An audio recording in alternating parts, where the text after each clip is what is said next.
ओम सभी साथियों, धन्यवाद आवाज मेरी प्रभा। आपने बहुत अच्छे योगाभ्यास कराए। महिला पतंजलि योग समिति द्वारका की ऑनलाइन निशुल्क कक्षा में आप सबका स्वागत है। विशेष स्वागत डॉक्टर विवेक वर्मा जी का, जो समय निकालकर हमारे बीच आए। आज आपका विषय है कोलाइटिस व्याधि के लक्षण और उसका आयुर्वेदिक उपचार कैसे करें। आपका बहुत बहुत स्वागत है डॉक्टर साहब। आदरणीय दीपन जी से रिक्वेस्ट करूंगी कि हम सब साधकों को डॉक्टर साहब का परिचय करवाएं। हाँ जी। जी स्वागत है। ओम जी। डॉक्टर विवेक वर्मा जी BAMS हैं। दूसरा चिकित्सा अधिकारी हैं। 50 सैया एकीकृत आयुष चिकित्सालय साकरौंद, बागपत, उत्तर प्रदेश से। और जिनका आज विषय है कोलाइटिस, जिसको गृहिणी भी कहते हैं, व्याधि के लक्षण और उसके आयुर्वेदिक उपचार में। बाकी डिटेल परिचय डॉक्टर साहब खुद ही अपना बताएंगे। थैंक यू सर, स्टार्ट करिए। Thank you. साथियों नमस्कार। मैं डॉक्टर विवेक वर्मा, चिकित्सा अधीक्षक, 50 शैय्या युक्त एकीकृत आयुष चिकित्सालय, जो केंद्र सरकार और उत्तर प्रदेश सरकार का एक महत्वपूर्ण योजना के अंतर्गत बनाया गया है, उसका मुझे अभी अधीक्षक बनाया गया है। बागपत में ये अस्पताल है, अभी शुरू होने की अवस्था में है। वहाँ का मैं अधीक्षक हूँ और मैं सबसे पहले महिला पतंजलि योग समिति द्वारका का एवं सरोज शर्मा जी को धन्यवाद देना चाहूंगा कि मुझे इस सत्र के लिए, विशेष सत्र के लिए आमंत्रित किया। साथियों, मुझे वैसे कोलाइटिस या गृहिणी रोग के लक्षण और आयुर्वेदिक उपचार पर बोलने के लिए कहा गया था, लेकिन ये व्याधि अनेकों व्याधियों का कारण बनती है, वो हो सकती है। इसलिए मैं इसके मूल कारण अग्नि, जो हम लोगों की अग्नि होती है, उसको मैं साथ में लेकर के चलना चाहूंगा और अपना उसमें व्याख्यान केंद्रित रखूंगा। और उसके बाद में इसके निदान लक्षण और उसके बाद में आखिरी में चिकित्सा बताऊंगा। जो मैंने अभी तक प्रैक्टिकल एस्पेक्ट मेरा रहा है उसके अनुसार, और आयुर्वेद में उसका जो जैसे वर्णन है उसके अनुसार मैं आपको बताने की कोशिश करूंगा। गृहिणी, जैसा कि नाम है गृहिणी, एक आमाशय, एक इंटेस्टाइन को गृहिणी बोला जाता है। एलिमेंट्री कैनाल का एक पार्ट होती है गृहिणी में। एक्चुअली गृहिणी को गृहिणी दोष के नाम से व्याख्यायित किया गया है कि संहिताओं में, गृहिणी रोग के नाम से नहीं करा गया है, क्योंकि गृहिणी जो हमारा ऑर्गन होता है, उस वो दूषित जब हो जाती है तब गृहिणी रोग बनता है। इसीलिए इसको गृहिणी दोष कहा गया। इसके सामान्य निदान जो होते हैं, सामान्य निदान बता रहा हूँ पहले मैं। ठीक से भोजन ना करना, अर्थात शमशन करना करके विषमाशन, अर्थात पहले कुछ खाया, थोड़ी देर बाद वो हजम नहीं हुआ और उससे पहले ही फिर से खाना खा लिया। अजीर्ण होने पर भी भोजन कर लेना, अति मात्रा में भोजन करना, असाथ में भोजन करना, गुरु शीतल और अधिक रूखा भोजन ग्रहण करना। और अनेकों बार कई ऐसा होता है कि जब अपनी चिकित्सा के लिए हम लोग चिकित्सकों के पास, आयुर्वेद के चिकित्सकों के पास जाते हैं, उनसे पंचकर्म करवाते हैं, तथा वमन, विरेचन, बस्ती वगैरह का स्नेहपान करवाते हैं। तो जब वो सम्यक रूप से नहीं हो पाता है, तो उसके कारण भी हमारे आंत में शोथ हो जाता है। उसी को कोलाइटिस बोलते हैं और उसी को गृहिणी बोलते हैं। रोग जन कृशता हुई, देश काल ऋतुओं का ध्यान में ना रखे हुए बिना भोजन करना, मल मूत्र आदि वेगों का ध्यान रखें। यहाँ पे वेगों को धारण करने का भी एक रीजन बन जाता है, जिनके कारण जठराग्नि, हमारे जो आमाशय की अग्नि होती है, वो दूषित हो जाती है। और दूषित जठराग्नि खाए हुए लघु अन्न को भी उचित रूप में पचा नहीं पाती है। और जब वो भोजन अन्न, जो अन्न हम खाते हैं, वो ठीक से पक नहीं पाता है, और वो अन्न दूषित होकर के शुक्त, अर्थात सिरका, अर्थात अम्ल रस बन जाता है। और अम्ल रस बिल्कुल उसके लक्षण विष के समान हो जाते हैं, और वही विष के समान नुकसान करता है, क्योंकि ये सुक्त बना हुआ भोजन अवशोषित होकर पूरे शरीर में व्याप्त हो जाता है, और इसी शरीर से पूरे शरीर के विभिन्न धातुओं का पोषण भी होता है। तो आप समझिए, जब हमारा जो रस का अन्न ही दूषित होगा और वो जाकर के हमारे शरीर के सभी धातुओं को पोषित करेगा, तो वो धातुएं भी पोषित ही होंगी, धातुएं भी दूषित ही होंगी। अ, अ, धातुएं जब दूषित होंगी तो हमारा स्वास्थ्य भी उन्हीं धातुओं के दूषित होने के कारण व्याधित हो जाता है, व्याधि रूप ले लेता है। ये कह सकते हैं कि सारी धातुएं दूषित हो जाती हैं। अच्छा, उनका सम्यक पोषण नहीं होता, इसीलिए गृहिणी रोग को पोषण सम्यक नहीं हो पाता, इसलिए गृहिणी का रोगी समय के साथ साथ धीरे धीरे कृश या दुर्बल होता चला जाता है। यहाँ एक शब्द आया है अजीर्ण। मेरी जानकारी में ये अजीर्ण सबसे खतरनाक शब्द होता है। पहले इसको जान लेते हैं, फिर आगे कोलाइटिस या गृहिणी के बारे में हम लोग चर्चा करेंगे। उचित रूप से भोजन नहीं पकने पर, विस्तंभ होने पर, या मल या अन्न का उदर में रुका रहने पर उचित रूप से नहीं निकल पाता है, और उसके परिणाम स्वरूप शरीर में शिथिलता, सिर में शिराशूल, सिर में दर्द, मूर्छा, चक्कर, भ्रम, पीठ और कमर में जकड़ाहट, जम्हाई आना, हाथों पैरों में हल्का दर्द, थकान, ये सब लगना, प्यास, उल्टी, ये सब महसूस होना, मल के वेग बार बार आना, भोजन में अरुचि आदि, ये सब अजीर्ण के लक्षण हैं। जब असम्यक रूप से पचे हुए आहार जब पित्त के साथ मिलता है, तब दाह, प्यास, मुख के रोग या मुखपाक, अम्ल पित्त तथा अन्य पित्तजन रोगों को उत्पन्न करता है। और जब वो कफ के साथ मिलता है तो यक्ष्मा, जिसे रागयक्षमा बोला गया, ट्यूबरकुलोसिस, पीनस, एक तरह का राइनाइटिस कह सकते हैं आप, या प्रतिशाय इसको कह सकते हैं, प्रमेह है। ध्यान रखें, यहाँ पे मैं प्रमेह बोल रहा हूँ, यहाँ पे मधुमेह को मत उसको जोड़ लीजिएगा, सिर्फ मधुमेह से। प्रमेह है, प्रमेह 20 प्रकार के होते हैं।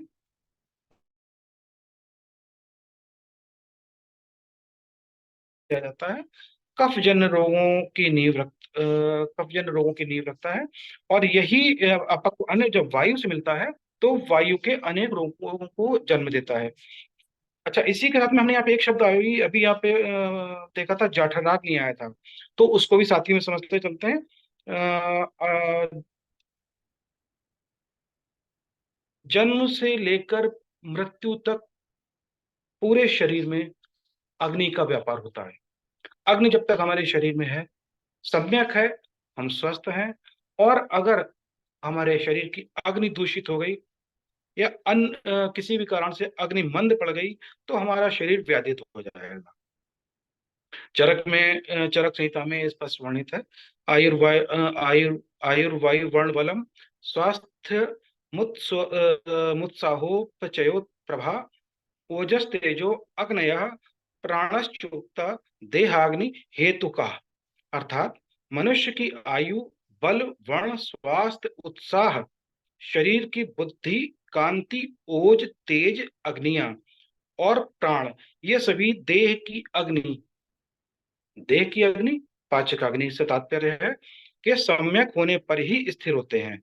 अग्नियां हमारे शरीर में 13 प्रकार की होती हैं, जिसमें एक पाचकाग्नि, धात्वाग्नि और भूताग्नि। धात्वाग्नि जैसे हमारे 7 धातुएं हैं, रस, रक्त, मांस, मेद, अस्थि, मज्जा, शुक्र, उसकी 7 धातुएं।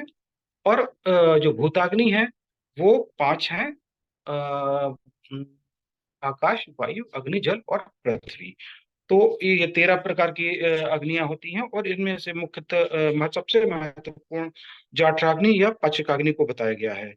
पाचकाग्नि के तीव्र होने पर ही भूताग्नि और धात्वाग्नि सम्यक रूप से कार्य करते हैं। जब 13 प्रकार की अग्नि सम्यक रूप से काम करती हैं, तभी सम्यक रूप से भोजन विभिन्न धातुओं से रस एवं मल की उत्पत्ति करते हैं। अन्न का पचन, अब यहाँ पे एक अन्न का डाइजेशन को हम समझ लेते हैं, क्योंकि डाइजेशन अगर नहीं होगा तो निश्चित रूप से हम व्याधित होते चले जाएंगे। खाए हुए अन्न को प्राणवायु पोस्ट में ले जाती है, अर्थात आमाशय में, या आप एब्डोमेन कह सकते हैं, एब्डोमेन में ले जाती है। आमाशय में स्थित द्रव का तात्पर्य यहाँ पे क्लेदक कफ से है, उसकी कठोरता को मुलायम करता है, उसको तोड़ता है, तथा उसी के साथ क्लेदक कफ का जो स्नेहांश होता है उसके द्वारा भोजन कोमल हो जाता है। फिर समान वायु द्वारा उदर की अग्नि अर्थात पाचकाग्नि प्रबल होकर के उचित समय पर सम मात्रा में, ध्यान रखें, बिल्कुल स्पष्ट बोला गया है, उचित समय में और सम मात्रा में। मात्रा को यहाँ पे विशेष रूप से व्याख्यायित करा गया है कि भोजन सम मात्रा में ही लेना चाहिए। तो सम मात्रा में खाए गए अन्न को आयु अग्नि की वृद्धि के लिए उचित रूप से पकाती है। अब भूताग्नि का क्या कार्य है? आहार, जैसा कि हमारा शरीर और अ, शरीर के सभी अवयव मुख्यतः 5 धातुओं से मिलकर बने हैं, और यही 5 धातुओं की अग्नियां अपने अपने धातुओं पर कर्म करती हैं, और उन 5 धातुओं का सम्यक रूप से पाचन करके किट और सार भाग को अलग करती हैं।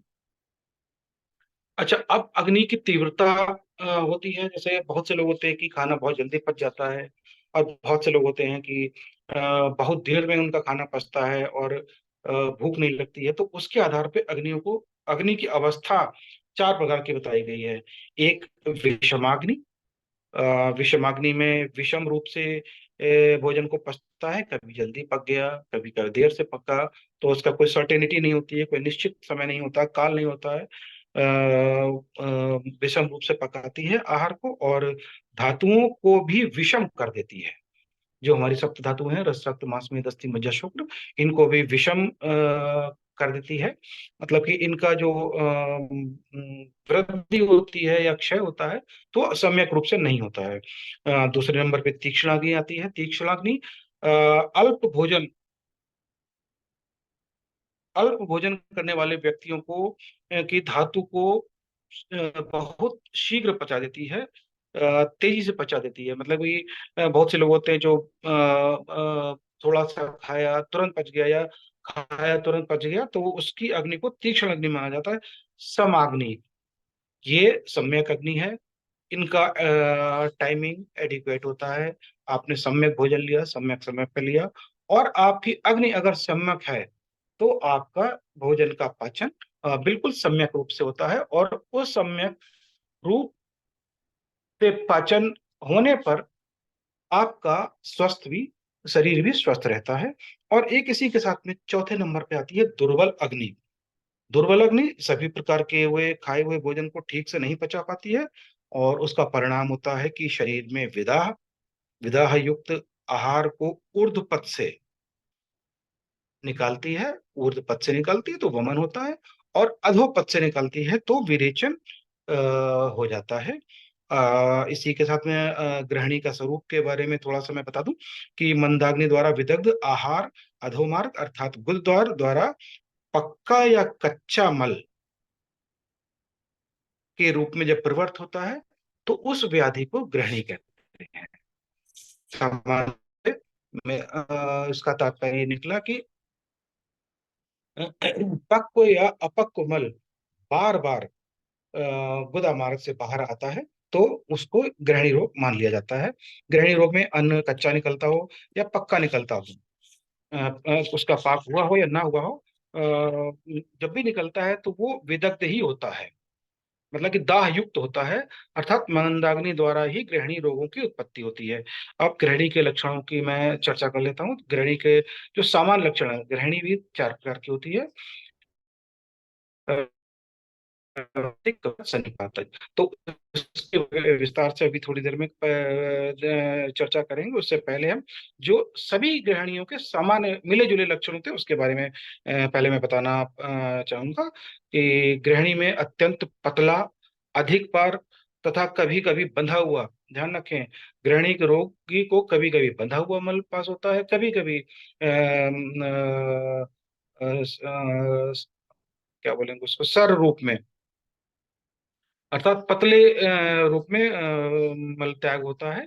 रोगी प्यास, अरुचि, मुंह में अजीब सा स्वाद रहता है, कसैला स्वाद होता है आदि के लक्षण बताता है। हाथों पैरों में कभी कभी सूजन, जब ये रोग अपना विभत्स रूप लेता है, तो उस समय में हाथों पैरों में सूजन आ जाती है, सूत जिसे बोलते हैं। अस्थि, संधि, इन सब में पीड़ा होती है। रोगी वमन करने का मन करता है, उल्टी करने का मन करता है, और लोहे के जैसी गंध युक्त, अम्ल जैसी और तिक्त जैसी डकारें लेता है। कच्ची डकारें जिसे हम लोग सामान्य भाषा में बोलते हैं कि कच्ची डकार आ रही है, तो वो लोहे के गंध जैसी और अम्ल जैसी डकार उसको आती है, खट्टा खट्टा पानी जैसा आ जाता है। अच्छा, अब कोई भी व्याधि हो, वो शुरू होने से पहले अपने लक्षण जरूर देती है। कोई भी व्याधि हो अपने लक्षण अवश्य देती है, और उसको हमारे यहाँ आयुर्वेद में पूर्व रूप बोला गया है। चिकित्सा प्रारंभ करने का वही शुरुआत होती है। अगर आप थोड़े से भी अवेयर हैं तो पूर्व रूप होने पर ही, अगर आप सावधानी बरत लेते हैं या थोड़ी बहुत चिकित्सा ले लेते हैं, तो वो व्याधि वहीं पे रुक जाती है या समाप्त हो जाती है, आगे वो नहीं बढ़ती है। तो गृहिणी के पूर्व रूप में भी वही कि प्यास लगना, बिल्कुल शुरुआती दौर की ही बात कर रहा हूँ।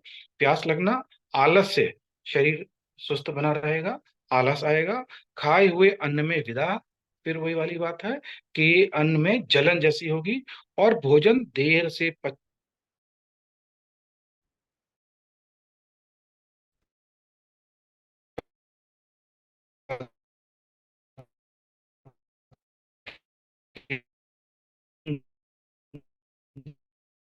एक विशेष रूप है। खाए हुए के कारण जो हम अन्न अ, अन्न को डॉक्टर साहब, सर आपका शायद नेट नहीं चल रहा है। यदि आप वीडियो ऑफ करके करना चाहें तो। करती है।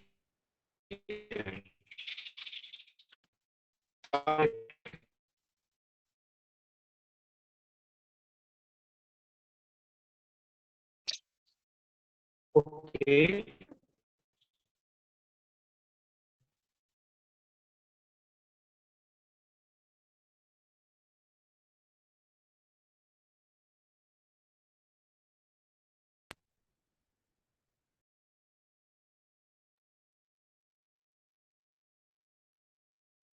सरोज सर, मुझे सुन पा रहे हैं? जी जी जी, सुनाई दे रहा है। हाँ। गृहिणी अग्नि के दुर्बल होने से गृहिणी दूषित हो जाती है, तो कच्चे अन्न को गुदा द्वार द्वारा निकाल देती है। गृहिणी के भेद जैसे मैंने अभी बताया, 4 प्रकार के भेद होते हैं: वातिक, पैतिक, कफज और सन्निपातज। वातिक गृहिणी, इसका निदान और संप्राप्ति बताना चाहूंगा कि कटु तिक्त कषाय, कड़वे, तीते और कषैले रस का अत्यधिक सेवन करना, अधिक रूखा खाना खाना, कि सूखी सब्जी ले ली, रोटी ले लिया, उससे खाना खा लिया।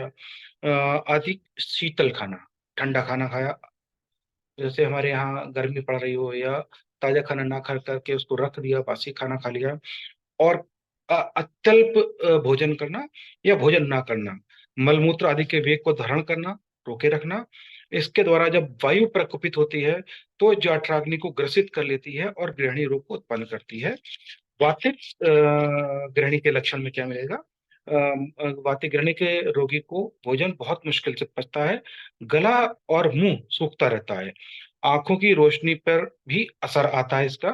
कानों में, हाँ, ये एक बहुत कार्डिनल साइन है हमारे वातिक गृहिणी का, कि कानों में सीटी की आवाज आती है, कान में सीटी के जैसे आवाज आती रहती है। और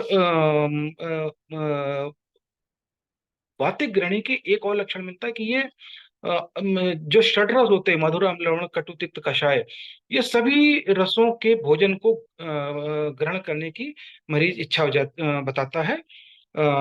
अधिक दस्त होते हैं, गुद में कैंची से काटने के जैसी पीड़ा होती है, मलद्वार पे कर्तनवत पीड़ा होती है, मानसिक अवसाद होता है, जिसको मनसह सदन बोला गया है, मानसिक अवसाद का लक्षण मिलता है।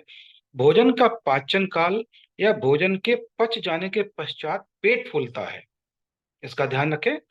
भोजन खा लिया, उसके जब पचने का काल हुआ, भोजन पचा, उसके बाद में पेट में अफारा जिसे बोलते हैं, पेट फूलने जैसा लगता है, और पेशेंट थोड़ा सा बेचैन होने लगता है। उस स्थिति में अगर हम थोड़ा सा कुछ भी भोजन ले लें, कुछ भी खा लें, तो राहत जैसी महसूस होती है। हालांकि वो ट्रीटमेंट नहीं हुआ, वो एक लक्षण है कि कुछ भी खा लेने पे थोड़ा राहत महसूस होता है। और व्यक्ति देर से दर्द के साथ पतला, सूखा, हल्का और आवाज के साथ मल त्याग करता है, मतलब कि गैस तेजी से पास होती है, और साउंड तेज होती है, गैस जब पास होती है तब झागदार मल होगा, और मल बार बार त्याग होगा। दूसरे नंबर पे हमारी है पैत्तिक ग्रहणी। कटु रस के सेवन से जो अजीर्ण होता है और अजीर्ण होने पर भी खाना खा लिया जाता है, तो दाह, खट्टा कड़वा या अम्ल या क्षार आदि पित्त वर्धक वस्तुओं के सेवन से बढ़ा पित्त अग्नि को नष्ट कर देता है। बढ़ा पित्त अग्नि को कैसे नष्ट करेगा? आप थोड़ा सा ये एक दिमाग में सवाल आता है कि पित्त तो वैसे भी उष्ण होता है, तो अग्नि को कैसे? तो आपने ध्यान देखा होगा कि जैसे हवन करते हैं, उसमें अग्नि अगर मंद है, उस पे घी डाल दें तो अग्नि बुझ जाती है। तो वही स्थिति यहाँ पर होती है कि जो पित्त का जो स्नेहांश होता है वो अग्नि को मंद कर देता है।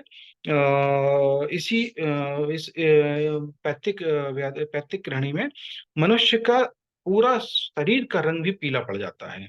दुर्गंध युक्त खट्टी डकार आती है, हृदय व गले में दाह होता है, गंडही लगती है, प्यास अधिक लगती है और बार बार पीला आम युक्त मल का त्याग करता है। ध्यान रखें, पीला आम युक्त मल का त्याग करता है। इसके बाद कफत ग्रहणी है। कफत ग्रहणी में भारी अन्न, जो गरिष्ठ भोजन होते हैं, उनका सेवन करने से, शीतल आहार द्रव्यों के सेवन से, अत्यधिक भोजन करने से, भोजन के बाद शीघ्र ही सो जाने से, कि भोजन करा और उसके बाद में हम तुरंत सोने चले गए, ये एक कारण हो जाता है।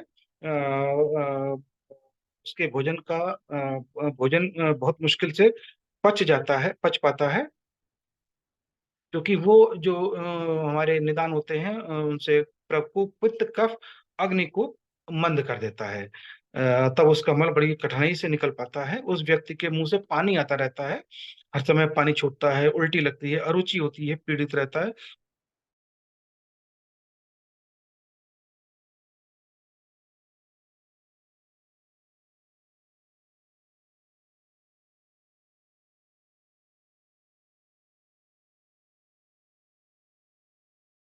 मतलब मैथुन की इच्छा नहीं होती है, ये यूं कहिए कि शक्तिहीनता के कारण मनुष्य मैथुन जन उत्साह नहीं ले पाता है। जुकाम होता रहता है, पेट भारी लगता है, उधर भारी लगता है, उसका मल टूट टूट कर पतला, कच्चा, चिकना होता है और भारी होता है। कफज ग्रहणी का रोगी दुर्बल नहीं होगा, फिर भी उसको दुर्बलता लगेगी, अर्थात शरीर तो उसका स्थूल हो सकता है, लेकिन साथ में वो अपने आप को ये बताएगा मुझे कमजोरी लग रही है और आलस्य भी लग रहा है। इसके पश्चात चौथे नंबर पे त्रिदोष ग्रहणी। तीनों दोषों के अपने अपने विभिन्न कारणों के लक्षणों के साथ जो ग्रहणी दूषित होती है, तो वहां पे मिले जुले लक्षण मिलते हैं और उसको त्रिदोष या सन्निपातक ग्रहणी बोल दिया जाता है। अब सबसे इसके बाद में हम चर्चा करेंगे चिकित्सा की। तो सबसे पहले हम भोजन को पचाने के लिए जो हमारी अग्निमांद है, सबसे आसान तरीका उष्ण जल ग्रहण करना। उष्ण जल से दीपन भी हो जाता है, शरीर का पाचन, अन्न का पाचन भी हो जाता है और हल्की मृदु विरेचक औषधियां यथा अभिपतिकर चूर्ण हम ले सकते हैं। अगर विबंध हो गया है उस समय में, यदि दोष ज्यादा हो तो लंघन और पाचन। अगर दोष पूरे शरीर में व्याप्त हो चुका है, पूरे शरीर में ग्रहणी के लक्षण, कोराइटिस के लक्षण मिल रहे हैं, तो वहां पे लंघन दे करके पाचन करवाया जाता है। औषधियों का हमेशा ध्यान रखें कि वह काल, देश, ऋतु की अपेक्षा रखती है इसकी चिकित्सा। चिकित्सा में वो सबसे पहले मंदाग्नि को ही दूर करना होता है और पाचकाग्नि को बढ़ाना होता है। साथ में दीपन पाचन करना होता है। दीपन पाचन के लिए चित्रकादि गुटिका, अग्नितुंडी वटी, व्योषादि वटी, ये सब आती हैं। महामृचादि चूर्ण, पंचकोल चूर्ण, पंचकोल चूर्ण में सर्वविदित है पिपली पिपली मूल चव चित्र। इसके साथ में तक्रारिस्ट, या जिसे हम लोग छाछ बोलते हैं, मट्ठा। ध्यान रखें, दही दही को मथने के बाद जो मक्खन निकाल लिया जाता है, मक्खन अलग करने के बाद में जो मट्ठा बचता है, उसको कहीं छाछ बोलते हैं, कहीं मट्ठा बोलते हैं, कहीं छच्छिका बोलते हैं, तो उसका सेवन करना इसके व्याधि में, ग्रहणी के रोग में एक रामबाण अमृत बताया गया है। उसके साथ में नागरादि चूर्ण, सोंठ, अतीश, नागरमोथा, कुटच की छाल, इंद्रयव, बेल की गुद्दी,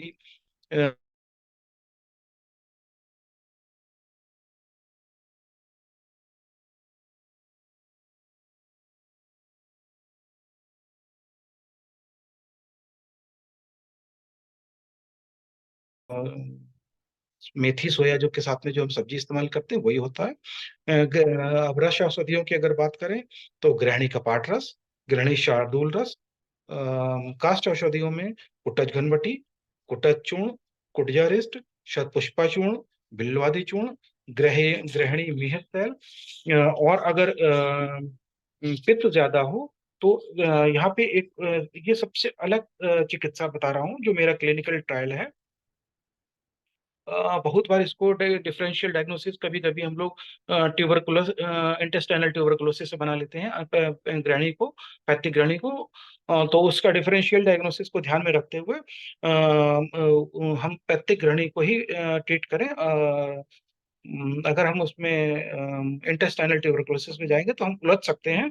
तो पैथिक ग्रहणी और इंटेस्टाइनल ट्यूबरकुलोसिस में थोड़ा सा ये डिफरेंस रहता है कि ज्वर सामान्यतः इंटेस्टाइनल ट्यूबरकुलोसिस मिल जाएगा और साथ में उसको हल्का सा दर्द पेट में लगातार बना रहेगा।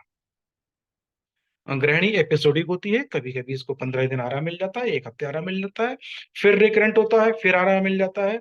तो ये आप डिफरेंशियल डायग्नोसिस बना सकते हैं। और डायग्नोसिस बनने के बाद में अगर जहां भी लगे कि हाँ यहाँ पे पित्त इन्वॉल्व हो रहा है या समान रूप से पित्त वृद्धि की ओर जा रहा है, तो वहां पे जो सबसे अच्छा मेरा क्लिनिकल ट्रायल है वो है मुक्ताशुक्ति, प्रबाल पिष्टी, प्रबाल पंचामृत शतावरी के साथ में, और इसी साथ में मुलेठी भी दे सकते हैं। मुलेठी ये थोड़ा बल कारक भी होती है, शतावरी बल कारक होती है, मुक्ता शुक्ति और प्रबाल पिष्टी और प्रबाल पंचामृत पित्त शामक होते हैं। तो उस स्थिति में ये अपना कार्य अच्छी तरीके से करती है और मरीज को बहुत अच्छी जल्दी आराम मिल जाता है। कपर्तक भस्म, शंख भस्म भी इस्तेमाल में लाई जाती है। एक कल्प होता है परपट्टी कल्प। परपट्टी एक आयुर्वेद की विशेष बनाई गई औषधियां होती हैं। अत्युग्र अवस्था में पंचामृत परपट्टी और सर्वेश्वर परपट्टी भी दे सकते हैं। इसके साथ जो वैद्य चिकित्सक होते हैं, वैद्य होते हैं, वो पंचकर्म अपना जो करते हैं, तो पंचकर्म में मुख्य रूप से स्नेह स्वेदन तो देना ही होता है। स्नेह स्वेदन के बाद में वमन, विरेचन और बस्ती दिया जाता है। वमन में मदन फल, रेडियोमेटोरम, उसका इस्तेमाल करते हैं। ये जो मैं बता रहा हूँ पंचकर्म, ये अपने आप ना करें। वमन, विरेचन और बस्ती को अपने आप कोशिश ना करें, इससे आपका अहित हो सकता है। और कुशल आयुर्वेद के विशेषज्ञ के द्वारा ही उसके देख रेख में जो निरीक्षण में इसको लिया जाए तो ज्यादा उचित रहता है। वमन में मदन फल का इस्तेमाल करते हैं। विरेचन के लिए त्रिवृत का चूर्ण रात में ले लेते हैं। बस्ती कर्म करा जाता है, जिसमें रेक्टम में औषधि पहुंचाई जाती है। रेक्टम के थ्रू पूरे शरीर में औषधि पहुंचाई जाती है। और बस्ती द्रव्य में शतावरी, ब्राह्मी चूर्ण, दूध, क्षीर पाक बना करके उसका बस्ती दिया जाता है। अच्छा, कोलाइटिस में या ग्रहणी के रोगी को मानसिक लक्षण भी दिखाई देते हैं कि वो अवसाद में रहता है, किसी से अपनी व्याधि के कारण इतना कमजोर हो जाता है कि बोलना भी पसंद नहीं करता है, कहाँ बातचीत कम करना पसंद करता है। तो उसकी मानसिक स्थिति को देखते हुए ब्राह्मी बटी दे सकते हैं। ब्राह्मी बटी, इसके साथ में अगर अनिद्रा या नींद नहीं आ रही, सम्यक रूप से नींद नहीं आ रही है उसको, में जटामांसी आप इस्तेमाल करवा सकते हैं। इसके साथ में पंचतिक्त कषाय, महातिक्त कषाय, ये भी हम इसके साथ में प्रयोग में लाते हैं। इसके साथ आप अगर सामान्य रूप से किसी को बताना चाहें तो आदत में मिश्री और सौंफ बराबर मात्रा में लें और उसका लगातार सेवन करते रहें। मिश्री और सौंफ एक सुलभ उपलब्ध होते हैं और अग्नि को तीव्र करने में बहुत अच्छा अपना रोल निभाते हैं। इनका अच्छा रोल रहता है। तो गृहिणी मेरे जो मैंने अभी तक देखा, जाना, समझा, उसका एक छोटा सा अल्प बुद्धि के अनुसार मैंने अपना व्याख्यान देने की कोशिश करी है। गृहिणी, अब एक छोटा सा एक मजेदार बात बता दूं। गृहिणी के शब्द, एक तो ग्रहणी होता है और एक ग्रहणी होता है। ग्रहणी, इन दोनों को आपको सम्यक रखना है। आपकी अगर गृहिणी, पेट की गृहिणी गड़बड़ हुई तो आप बीमार हो जाएंगे, और घर की गृहिणी अगर आपसे नाराज हो गई तो वो आपको मुश्किल में डाल सकती हैं। इसलिए गृहिणी को संभाल के रखें और उसका सम्यक उपचार करें। धन्यवाद।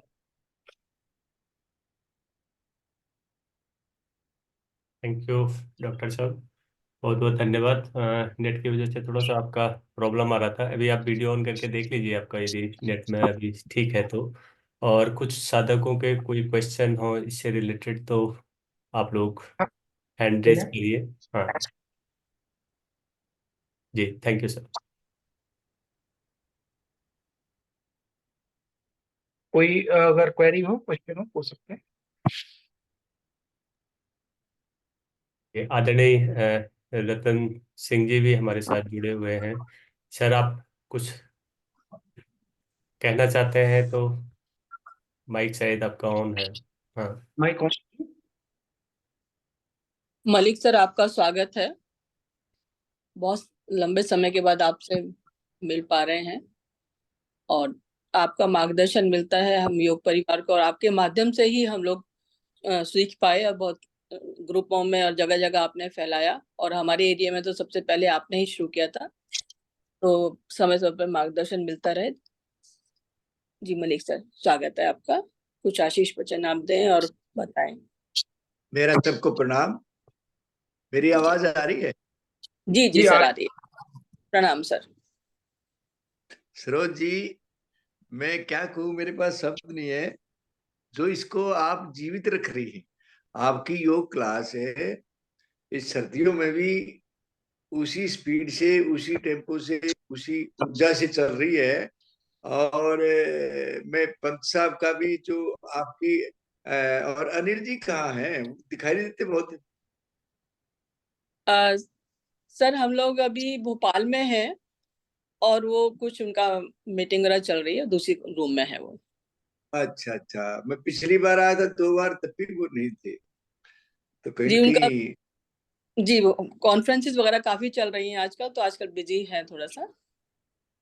तो मैं यही कहना चाहता हूँ कि प्रभु की एक बात सभी के लिए है ये, कि प्रभु ने सबको सब कुछ दिया है। जितने भी जीव प्राणी हैं, हम लोग और हम मनुष्य की ज्यादा समझते हैं, हर आदमी के पास सब कुछ है, हाथ पैर दिमाग मुंह खाने की सब कुछ दिया है। लेकिन प्रभु ने एक चीज सबको अलग अलग दी है, उसको कहते हैं हम शक्ति। शक्ति दी है उसने, जिससे जो काम करवाना होता है, क्योंकि सृष्टि उन्हीं की है, उन्हीं ने रचना की है इसकी, वही चला रहे हैं। जैसे हम खाना खाते हैं, खाना खाने के बाद हम थोड़ी कुछ करते हैं, वही कर रहे हैं जो कुछ कर रहे हो। तो इसी तरह उन्होंने जो शक्ति दी है, और आपको जो मैं उसका लगाऊं, तो आपको ये शक्ति दी है कि आप योग को ऐसे ही जिंदा रखें, और सबको तंदुरुस्त रखने के लिए, सर्दियों में आलसी न बढ़ने के लिए आप मजबूर कर देते हो। सुबह सुबह उनको बिस्तर छोड़ना ही पड़ता है, नहीं तो सर्दी बाहर तो कोई निकलेगा नहीं, लेकिन बिस्तर में तो बैठ ही सकते हैं। ये एक बहुत बड़ी बात है, छोटी सी नहीं। मैं इसको बड़ा गहन अध्ययन करता हूँ छोटी छोटी चीजों पे, कि कैसे लोग आलसी बनते हैं, और आलसी बनने के बाद वो क्या क्या ना करते हैं, और उसके वो बहाने कितने बनाते हैं ना करने के। तो इसलिए आपको बहुत बहुत आभार है, आशीर्वाद है। प्रभु आपको ऐसी शक्ति और ऊर्जा देता रहे, ताकि इन सब लोगों का एक भला होता रहे, सेवा होती रहे इनकी, और ये अपनी बीमारी से दूर हट सके, और जीवन के एक्चुअल उद्देश्य की प्राप्ति करने के लिए आगे अग्रसर रहे हमेशा। बहुत बहुत आपका आभार, पंत साहब का भी, आप सबका, डॉक्टर विवेक का भी। इन्होंने बहुत अच्छी चीजें समझाई हैं, और आप सबका बहुत बहुत धन्यवाद सर, आप आए समय निकालकर और आपने आशीर्वचन दिए हमें, और ऐसे ही आपका मार्गदर्शन मिलता रहे। बहुत बहुत धन्यवाद सर। प्रणाम। थैंक यू डॉक्टर साहब, थैंक यू सर। डॉक्टर साहब, एक आपने बताया कि जो आप मट्ठा जिसकी बात कर रहे थे, क्या वो सर्दियों में भी लोग ले सकते हैं, या टाइमिंग भी उसका कुछ है? ताजा बनाया हुआ हो, ताजा बनाया हुआ हो, रखा हुआ कतई ना हो, और नमक के साथ आप इस्तेमाल कर सकते हैं।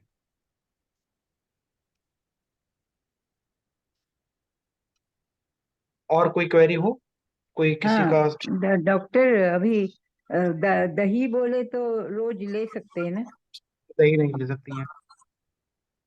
दही नुकसान करेगा, विषम होता है, वो आपको हाँ। नुकसान करता है गृहिणी में। मैं गृहिणी रोग की बात कर रहा हूँ। अच्छा। अच्छा, और गृहिणी लोग न रोग न हो, और थोड़ा मतलब तो डेली अपनी मील्स में ले सकते हैं क्या? अगर आपका डाइजेस्टिव सिस्टम आपको अलाउ करता है तो आप ले सकते हैं। हाँ, और नीम के पत्ते डेली खा सकते हैं क्या? नीम लंबे समय तक आप मत इस्तेमाल करिएगा, 27-21 दिन तक इस्तेमाल करिएगा, उसके बाद 7 दिन रोक दीजिएगा, उसके बाद फिर हाँ, से ले सकते हैं। वो पित्त कारक हो जाता है बाद में। अच्छा अच्छा, थैंक यू लगभग डॉक्टर। 7 डेज उसको गैप करके फिर से कंटिन्यू कर सकती हैं। अच्छा अच्छा, थैंक यू। फिर जैसे आप नीम बता रहे हैं, ऐसे ही हरड़ भी है, लोग हरड़ को भी इस तरह से ले सकते हैं, या वो भी ऋतु के अनुसार ही लेना चाहिए? होता है, रुक्ष होता है, तो रेगुलर तो नहीं लेना चाहिए।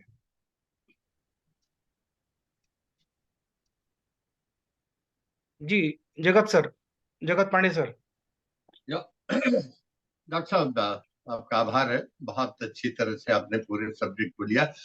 और ओनली प्रॉब्लम इज कि आपकी जो शब्दावली है हिंदी ज्यादा ही गुड़ हो गई, और पता नहीं हमारे में से कितने लोगों ने इकडे समझ लिया। ते खोलीत जाते थोड़ा का बहुत या लैंग्वेज में असं वो नाही, म्हणून नव्हे, मी काही बोलायचं वेरी गुड। असलं तर एनीवे, त्याच्यासाठी मला आवड। डाइजेशन मैं सिस्टम मैं उससे सहमत हूँ। तो मैंने जो कोशिश ये करी, एक आम रस, आम शब्द जो मैंने यूज करा उसको एलोबरेट नहीं करा। बाकी जितने भी मैंने शब्द इस्तेमाल करे, अग्नि का इस्तेमाल करा, जठराग्नि का इस्तेमाल करा, उसको मैंने पूरा कोशिश करी कि मैं बता दूं इस चैप्टर पढ़ते हुए। और मैं सहमत हूं कि कुछ शब्द ऐसे रहे होंगे जो जन सामान्य, क्योंकि मैं आयुर्वेद विधा का विशेषज्ञ रहा हूं और हूं, तो एक बोल चाल में या व्याख्यान में वो शब्द आ ही जाते हैं। और अगर आपको कोई शब्द कठिन लगा हो तो वो आप मुझसे पूछ सकते हैं, मैं उसका आपको अपने जैसा मुझे मालूम है आपको। Certainly later on we will, वो तो हम बात करेंगे ही। जहां तक आपने मिश्री और सौंफ की बात की, या दही और मट्ठा की बात की, जहां तक मैं समझता हूं दही और मट्ठा में एक ही डिफरेंस है कि दही में फैट होता है, मट्ठा का में फैट नहीं होता, इसलिए ये इफेक्ट जो है बेटर करता है इन डाइजेशन सिस्टम, जहां तक मट्ठा का सवाल है। I hope I am right. Sir, ये आपका आधुनिक मत हो सकता है। हमारे आयुर्वेद के मत के अनुसार दही स्निग्ध होता है, कफ कारक होता है। और जो मट्ठा बन जाता है उसका जो हम स्नेहांश निकाल लेते हैं, तो वो तक्र बन जाता है, मट्ठा बन जाता है, वो रूक्ष हो जाता है और अग्नि को प्रदीप्त करता है। गृहिणी रोग ही अग्नि का है। अग्नि मंद जहां होगी वहां गृहिणी हो जाएगी। अग्नि से मतलब पेट की आग या जठराग्नि। वो जब मंद होगा तो वो निश्चित रूप से कोलेटिस को या गृहिणी को जन्म दे देगा। तो ये रुक्ष होता और उष्ण होता है, उसकी वजह से ये अग्नि को सम्यक रखता है। That's right. आपने कुछ खट्टी चीजों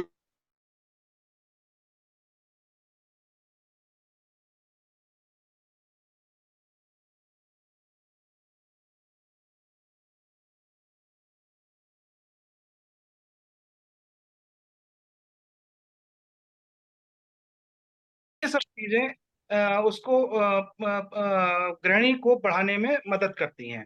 खासकर पित्त बढ़ा करके तब उसको गृहिणी को प्रकोपित करती हैं। Right. Thank you very much doctor साहब, थैंक यू, थैंक यू। आपका आभार। थैंक यू और जगत सर। डॉक्टर और डॉक्टर वो मतलब दही खाने से वेट बढ़ता है? मतलब इधर वो मलाई निकाल के कर दे। मलाई की मक्खन, मैम मलाई और मलाई का मक्खन तो मक्खन नहीं, मलाई मलाई निकाल के, दूध का मलाई निकाल के जो मक्खन लगाते हैं, वो डेली खाने से वेट बढ़ता है? दही खाने से अब इस पे डिपेंड करेगा कि आप अनुपान क्या ले रही हैं। अगर आप गुड़ या शक्कर के साथ ले रही हैं तो ये हाँ आपका वेट बढ़ा सकता है। और अगर आप हाँ अनुपान उसका नमक लिए हैं तो वो हाँ वेट नहीं बढ़ाता सामान्यतः। हाँ लेकिन ये कोशिश की जाती है कि दही चूंकि स्निग्ध है, मधुर है, तो मधुर रस के हाँ साथ ही जाए। तो उसको हाँ रेगुलर न डालें, आप लीजिए, आदत ना बनाएं। हाँ। तो हम जो है कुछ भी नहीं डालते, नमक भी नहीं, कुछ मीठा भी नहीं, वैसा ही लेते? जी जी, ले सकती हैं। हाँ हाँ, तो वेट ज्यादा नहीं बढ़ता है ना उससे? नहीं नहीं। हाँ हाँ, थैंक यू।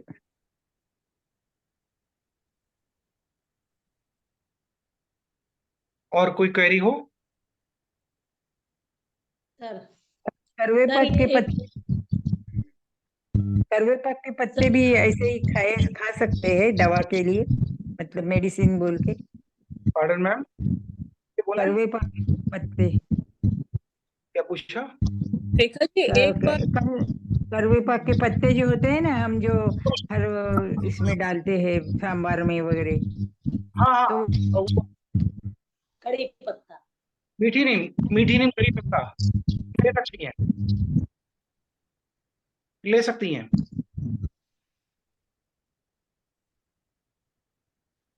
हाँ सिंधु जी, आपका क्वेश्चन आप बोलिए। सर एक मतलब जैसे वो लक्षादिवटी जो होती है गोली, वो किस काम के लिए होती है? मैडम ये आप लोग अपने आप इलाज मत करिए, लाक्षादी बटी मैं बता दे रहा हूँ, लेकिन कोशिश करिए कि ये चिकित्सक के ऊपर छोड़ दीजिए। हम लोग एक औषधि को अनेक रोगों में इस्तेमाल कर लेते हैं। वह काल देश बताया कि जोड़ों में जो गैप वगैरह आ जाते हैं तो उनको जैसे एग्री लक्षात होता है, जोड़ने के लिए होता है, उसी तरह से काम में लिया जाता है। मैडम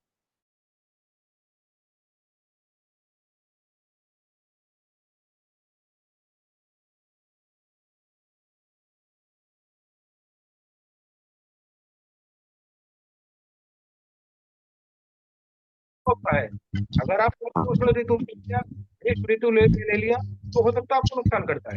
इसलिए जब तक वैद्य आपको सलाह ना दे तो अपने आप मत कीजिए। आवाज नहीं आ रही सर पर।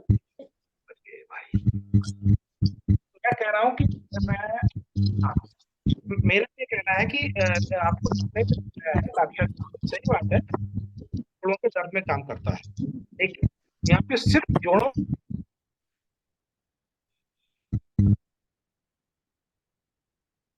सर आवाज नहीं आ रही। मुझे म्यूट कर दिया गया था, मैंने अनम्यूट कर लिया। हाँ मैं कह रहा अरे हूँ कि सर, आपका एक्चुअली में सिंधु जी, जैसे ही आपने क्वेश्चन किया ना, उसके बाद आप म्यूट कर लीजिए अपने आप को ना, तब दिक्कत हो जाती है डबल उसमें। हाँ सिंधु मैम, मेरा ये कहना है कि आपको जिसने भी एडवाइस करा है लाक्षादी गुगुल सही कहा है कि लाक्षादी गुगुल जोड़ों के दर्द में काम करता है, लेकिन अब सवाल ये है कि ये वैद्य को निर्धारित करना है कि आपके जोड़ों में दर्द किस कारण से हो रहा है। लाक्षादी गुगुल में लाक्षा पड़ा हुआ है, उसके साथ में और भी चीजें, साथ में गुगुल है। गुगुल उष्ण होता है, और अगर आपकी प्रवृत्ति उष्ण है और ऋतु भी अगर उष्ण है, उस स्थिति में अगर आप ले लेते हैं तो ये आपको नुकसान कर सकता है। तो ये कोशिश करें कि आयुर्वेद के विशेषज्ञ के टच में रह करके इस किसी भी औषधि का सेवन करें।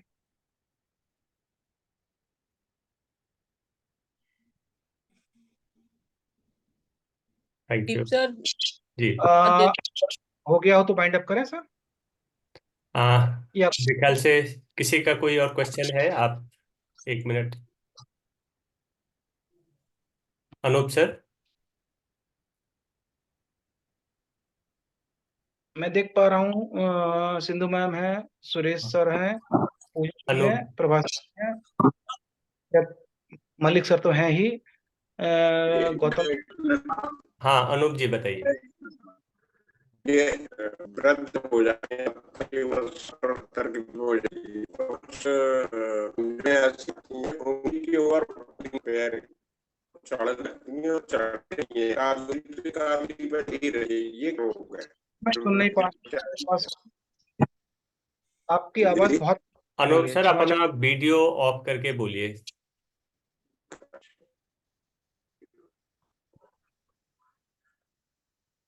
हाँ मैं ये कह रहा था कि ये 60 और 70 जो कमजोर व्यक्ति रहते हैं, उनके पैरों की उंगली पे उंगली जो चढ़ जाते हैं और वो चढ़ नहीं रहते हैं और दर्द करते हैं, वो रोग है। आयुर्वेदिक को क्या इलाज कर सकता है?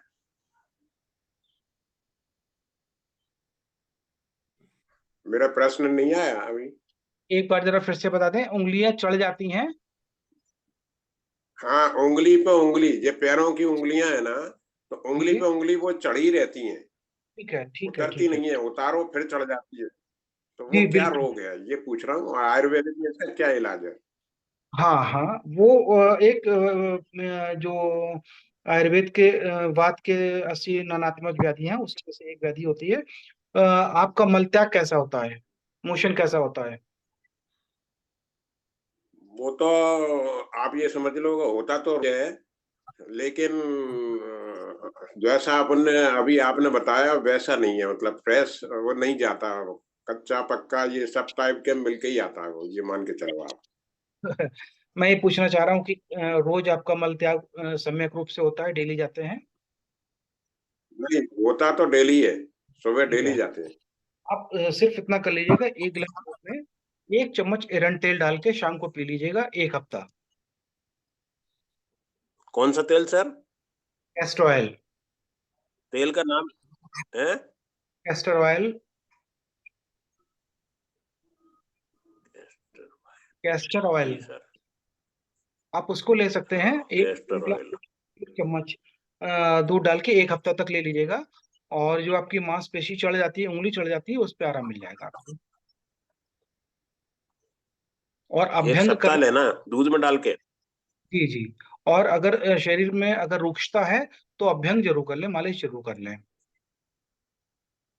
जी मालिश आप ठीक है कड़वे सर, तेल धन्यवाद। कर सकते हैं, या महानारायण तेल से कर सकते हैं। जी थैंक यू सर। डॉक्टर साहब, ठीक है दिस सर। कैस्टर ऑयल जो सर आपने सर बोला सर दूध में लेकर के for digestion system, I think is very good, जिसका नहीं होता है।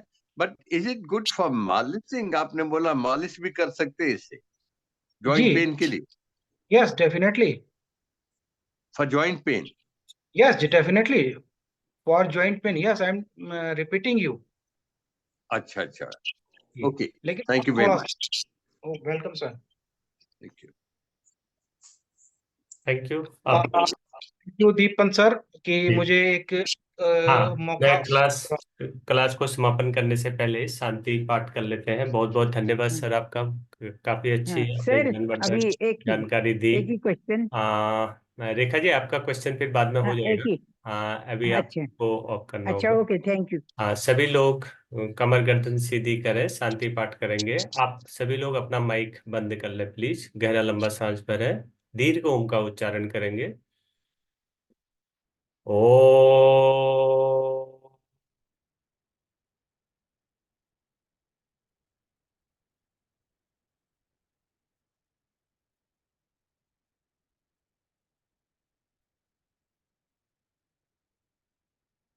ओम द्यौ शांति अंतरिक्षे गं शांति पृथिवी शांतिरापः शांतिरौषधयः शांति वनस्पतयः शांतिर्विश्वे देवाः शांति ब्रह्मा शांति सर्वैर्गं शांति शांतिरेव शांति श्यामा शांति रेडी। ओम शांति शांति शांति। कुछ क्षण इस शांति को महसूस कीजिए। दोनों हाथों को आपस में जोड़ें, प्रभु का धन्यवाद करें। आप सभी का दिन शुभ हो, मंगलमय हो, इसी कामना के साथ दोनों हाथों की हथेली का घर्षण करें और उससे निकली हुई ऊष्मा को अपने मुखमंडल पर लगाएं। Thank you very much. बहुत बहुत धन्यवाद आप सभी।